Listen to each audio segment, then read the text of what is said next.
नाज़रीन, हैदराबाद में peoples party के जलसे में पीपी चेयरमैन बिलावल भुट्टो ज़रदारी जाम खान शोरे ते सख्त कावड़ जो इज़हार किया है। बिलावल भुट्टो ज़रदारी तरफा जाम खान शोरे के धिक्का ॾियण वारी वीडियो वायरल थी वई है।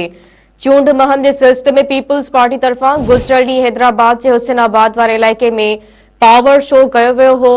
जलसे दौरान बिलावल भुट्टो ज़रदारी कारकुननि खे खिताब कर रहियो हो तो जाम खान शोरो गॾु भी सांस बराबरी करण की कोशिश कई, जंहिं ते बिलावल भुट्टो ज़रदारी सख्त कावड़ जो इज़हार कियो। उन दौरान बिलावल भुट्टो ज़रदारी जाम खान शोरे के धिक्का ॾिना ऐं सांस कावड़ वारे लहजे में ॻाल्हायो। चेयरमैन बिलावल भुट्टो ज़रदारी तरफा जाम खान शोरे के धिक्का ॾेई पोइ ते हटाइण वारी वीडियो सोशल मीडिया ते वायरल थी वई आहे। उन ते माण्हू मुख़्तलिफ़ तबसरा कर रहिया आहिनि।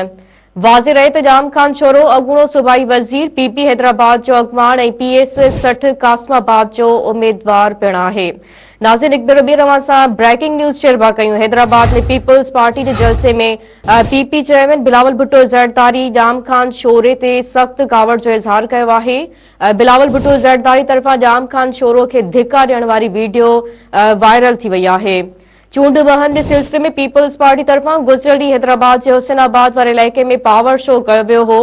जलसे दौरान बिलावल भुट्टो ज़रदारी कारकुननि खे खिताब कर रहियो हो तो जाम खान शोरो गॾु भी सांस बराबरी करण की कोशिश कई, जंहिं ते बिलावल भुट्टो ज़रदारी सख्त कावड़ जो इज़हार कियो। उन दौरान बिलावल भुट्टो ज़रदारी जाम खान शोरो के धिक्का ॾिना ऐं सांस कावड़ वारे लहजे में ॻाल्हायो।